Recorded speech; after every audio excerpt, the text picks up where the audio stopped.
Broadcasting from the business capital of the world, this is the Podcast Business News Network. And we are back here joined again by Dora Kurimay. We're so excited to have her. She is a performance coach, I should say, from the East Coast. Welcome back. How are you today? Thank you. I'm doing great. How are you? I'm doing fantastic. It's a pleasure to have you here with all your accolades. I'll ask you to just give us a little recap and introduce yourself to some new listeners out there today. And for those that you already know, stay tuned. We're talking about teams today, and she's going to guide us through this and performance, of course. So welcome back. Oh, thank you. So I'm Dora Kurimay, and I'm the founder of Dora Kurimay Incorporation, which is a New York-based company that offers coaching services. I work with athletes, professionals, teams, and anyone who seeks fulfillment and well-being, their mind, body, and spirit. And my effective training programs are designed to reduce stress, successfully manage internal and life balance, and maximize performance. Beautiful. So you also are a performance coach, also an author. Please shed some light on that as well. Yes. So I'm an author of Get Your Game Face On book, which is basically covers how to build rituals between points, especially in table tennis. Yeah. I offer a guide how to build these different steps, because it's very important what you do between points, not just during points, and it affects your performance. And this book is about that. And the second book is Get Your Game Face On Like the Pros, which is an extended version of Get Your Game Face On. And it also offers not just the 4 steps, what you have to do between points, but also lifestyle choices that will help you consistently perform under pressure in the long term as well, because that's also very important. And the last book, My Stories of Mental Toughness on and Off the Table, that's the latest one.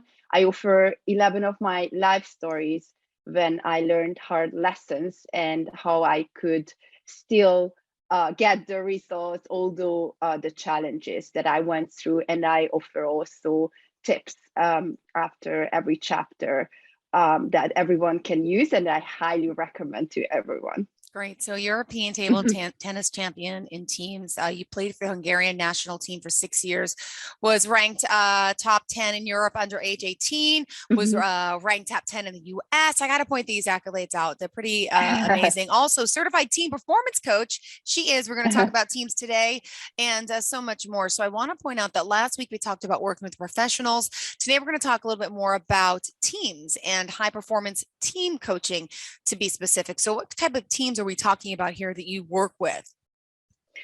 So I work with athletic teams and with organizations as well. And the principles are the same when you work with teams. So these are universal phenomenon. And so I mean, all of the teams have the same dynamic principles, and the high performance principles are the same. So the types of teams you work with really vary. I mean, you can work with, like you mentioned, a corporation, those type of teamwork, and because there's all about leadership when it comes to work, and you become a team with your coworker in a sense, right? What would you say the first step in working, is when you work with a team? What are the fundamentals that you have to kind of assess or find out about them to begin? So what's really important to assess, there are 2 dimensions that are very important. The cohesiveness of the team, and basically that's very important. It's about team cohesion, and the other one is about effectiveness. It's about productivity. It's about effectiveness. It's about productivity. So the team performance assessment tool, what is that? Can you give us a little example of that tool that you use in particular to really promote that effectiveness and productivity of your individuals, hence making up the team? Yeah, so sorry. So it's about productivity and positivity. Got it. So these are the 2 very important dimensions. And productivity basically measures how effective is the team regarding completing a task. And when it requires things kind of different attributes when the team has to work together to get things done. And the positivity factors means that how you can work well together. It's very important to have a positive environment. We can see also effective teams that there is the result, but it's not that positive. That in that case, burnout can happen. So regarding the productivity, there are 7 different factors that are very important. I don't know if we should go into in details, and also regarding positivity, there are also 7 important factors. Well, why don't we at least read them off? Do you mind? Is that okay? Yes, Yeah, absolutely. Yeah, so when the team is productive, regarding productivity, it's really important the team leadership. How is the team leadership regarding roles and decisions? And it has to be clear. It's also very important factor, the accountability factor. People do what's their job, and also they do what they say to do.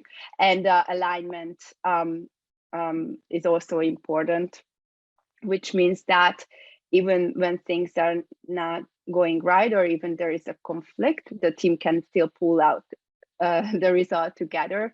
There are goals and strategies. That's also very important. Decision making as well, the resources as well. So it means that many times there are resources, and can the team effectively use those resources, because many times people are not using those resources.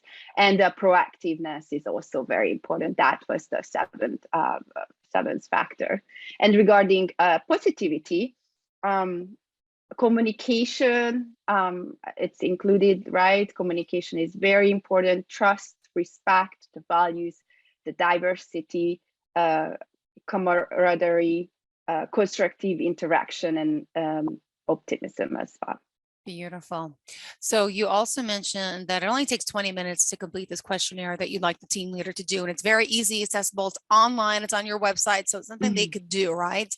Then you have a brief conversation, go over the results, and then what happens next?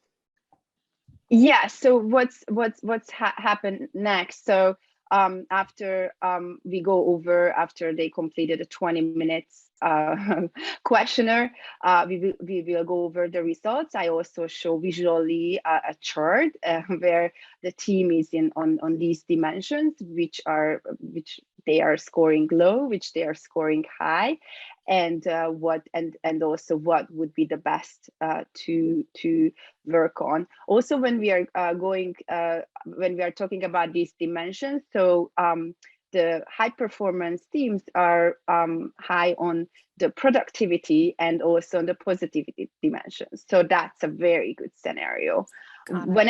Whichever is dimension is low, that's where the work has to be done. So basically we have a conversation about that, and I give a feedback.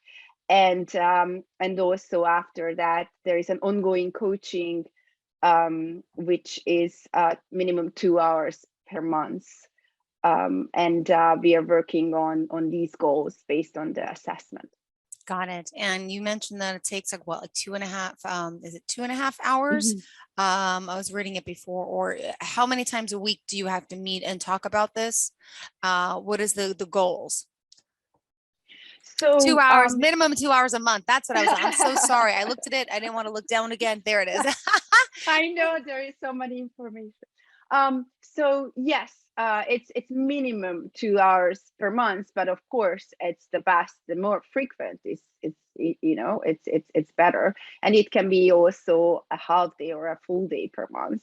It also can be if the team has, it also depends on the schedule and also on the assessment. So if the team can also work weekly for like an hour. So but it's again based on the size of the company, and also based on the schedule as well, and the goals. Got it. Good to hear. And then also, for example, some tips to improve your team's performance. Do you want to share a little bit about that? Yeah. So it's very important to write down your shared purpose. Great teams understand why they exist.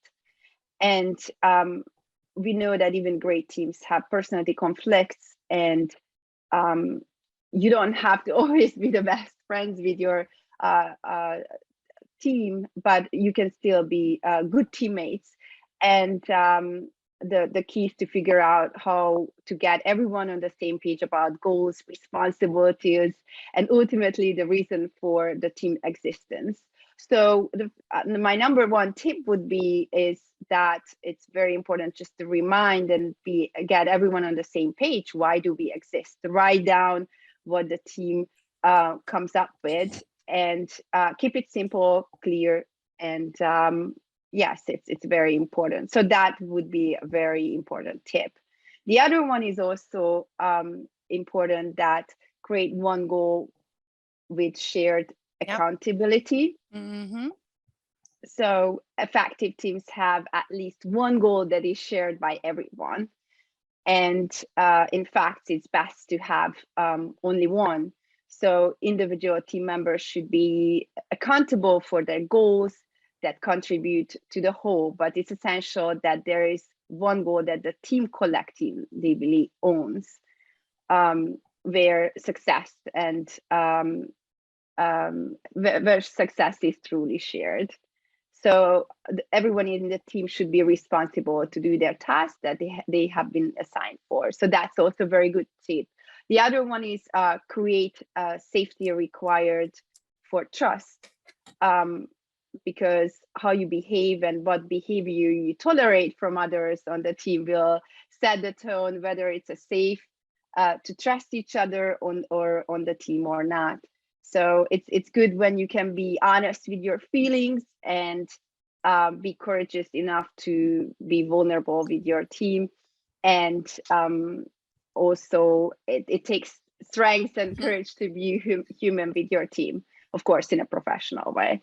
But that's also very important. So also if like team members can communicate their feeling when things don't feel right or fair in the organization, and share their opinion in an appropriate way.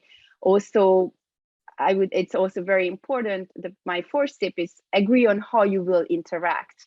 Have a dialogue about what the team needs for each other from a relationship perspective. So discuss whatever comes up, ranging from we are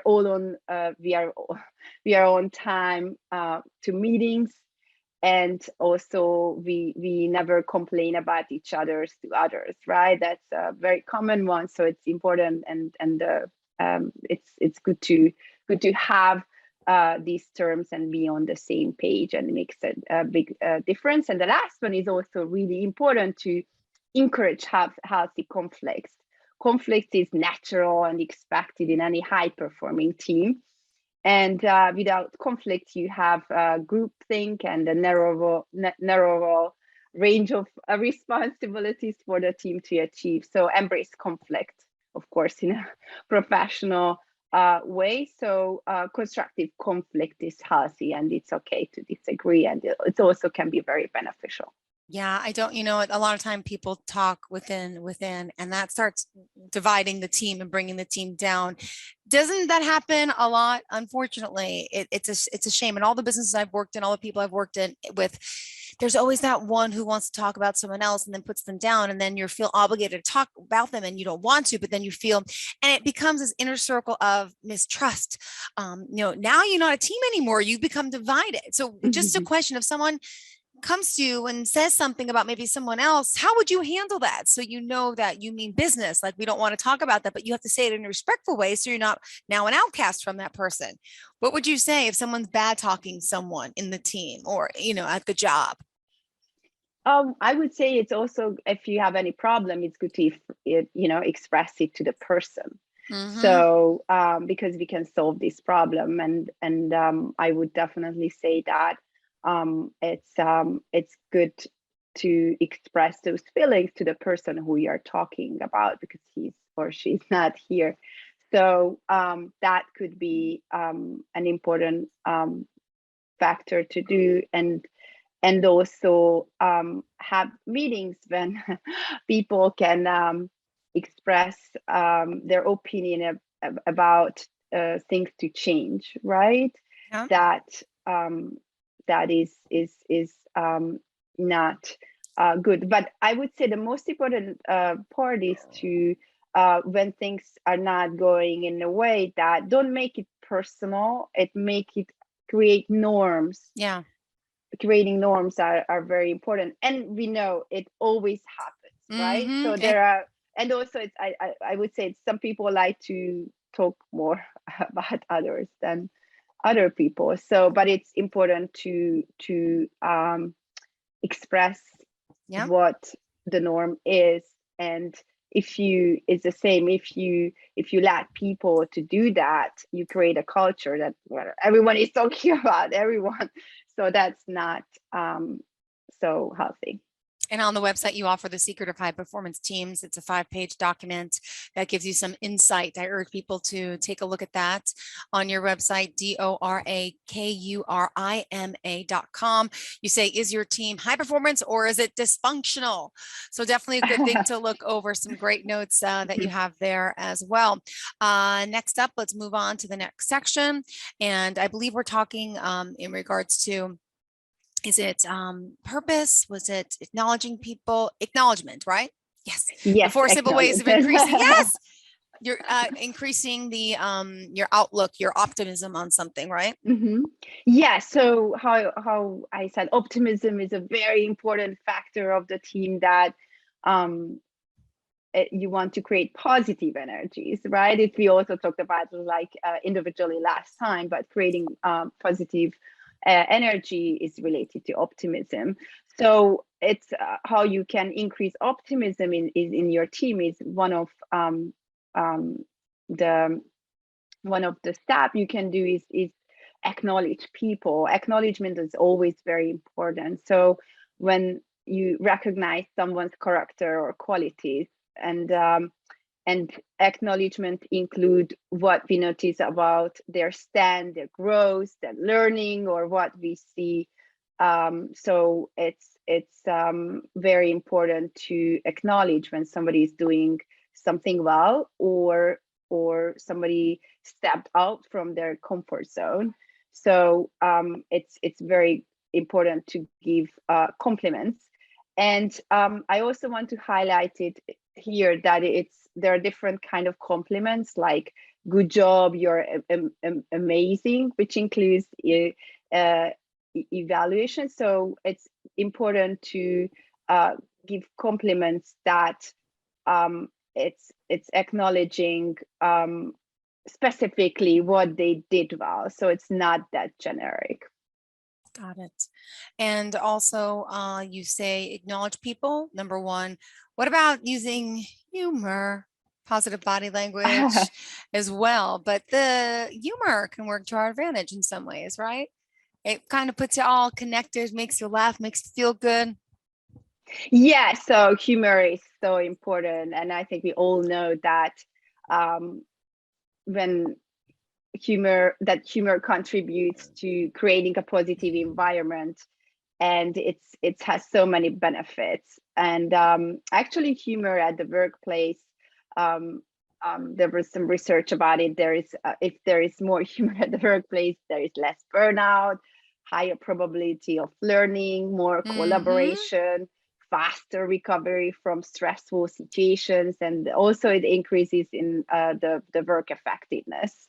So it's really the tension, and provides positive emotions that we also talked about last time. So regarding teams and in general, I really like humor because it's create positive emotions, and also help you to deal with stress. And positive language is also important, right? It's not just the way you say it. There's a lot to it. It's how you say it. There's different, the intention behind the message, and about also your body language. Could you talk about that? Yeah, so body language is a non-verbal communication, and for example, it's important how is your eye contact, facial expression, posture, arms, legs, and distance. So you want to create confident, positive body language, because it also affects the positivity and the energy in the team. And confident, positive language means that your shoulders back, you maintain solid eye contact with a smiling face, and you make purposeful and deliberate gestures with your hands and arms. And it's important to think about your body language and the impressions you're portraying as well, because it's interpreting and understanding the body language of others. Got it. And let's talk a little about your performance coaching in sense, what it is and what it's in store for groups. How does it work? You know, how many people at a time? Could you talk more about the process? Yeah, so how I said, I do an assessment which is available for whoever would like to have a team assessment. It takes 20 minutes, and I give a summary afterwards. And when I work with groups, I also basically create a 6 or a 10-week performance coaching programs. And regarding groups, I meet with the group once a week, and I focus on goal setting, motivation, self-talk, visualization, reflection. I mean, it's really based on the assessment, again, who is in the group, but we cover different topics weekly that can be very beneficial for everyone, and it's helping to increase their performance in general. Got it. And we still have 5 minutes left in the show, and there's a lot more to your work. I know we don't have that much time, but what other things do you want to share about this? So I would like to share that if you have a team and you would like to improve the team performance, I highly recommend you to do an assessment. And also, if you want to improve the team performance, so you have a specific topic that you really would like to work on, I'm also available, and also other people are available. So my message is that if you want to increase your team performance, take some action steps regarding to reach out to work on those skills.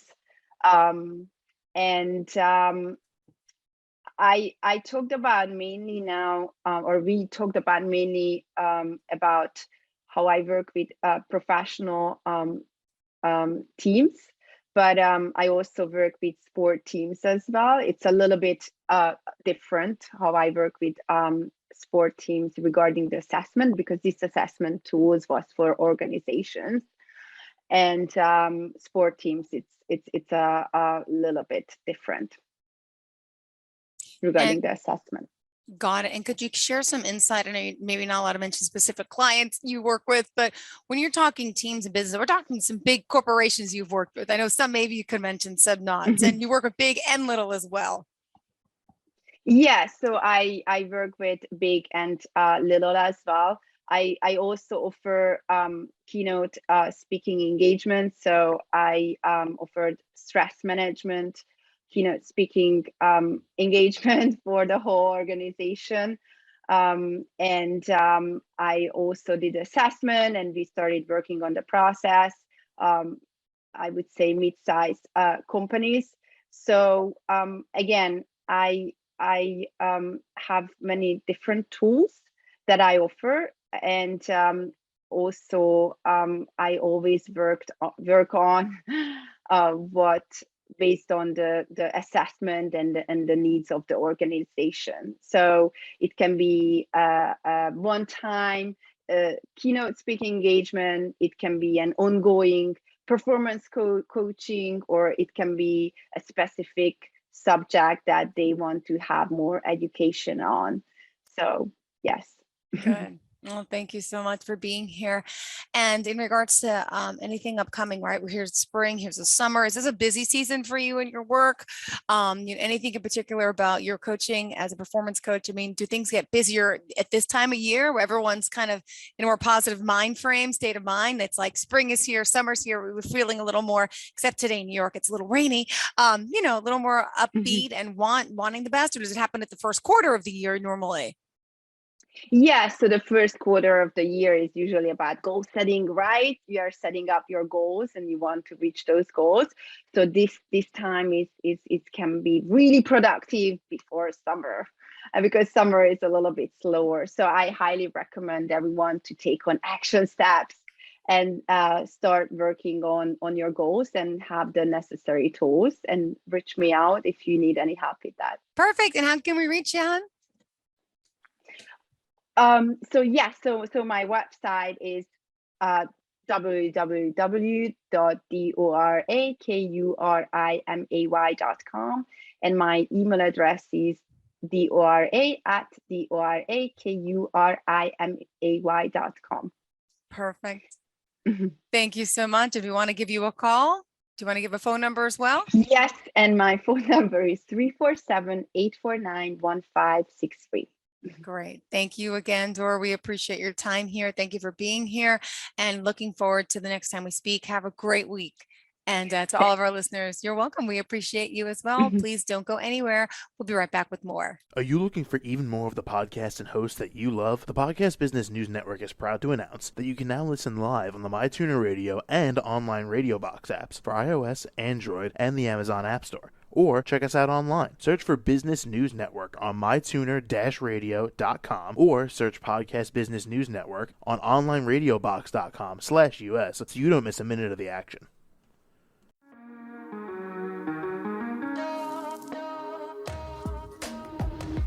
Broadcasting from the business capital of the world, this is the Podcast Business News Network. For nearly 2,000 severely injured veterans, everyday life has become filled with barriers. Day-to-day simple tasks can become pretty daunting. I have to carry my chair up 2 flights of steps or have somebody do it for me. What scares me the most is just the falling. When I'm struggling with my house, I think, to have that one great barrier just knocked down, I mean, it's crucial. Home for Our Troops is a wonderful nonprofit that builds a Mortgage-free, fully adaptive, handicap-accessible house. And there's no catch. It'll be our very first home that we've ever owned. This is a game changer. This is where your life begins again. We need you to join us in completing this important mission. Please visit hfotusa.org and help build homes and rebuild lives. Because of you, everything's going to be okay.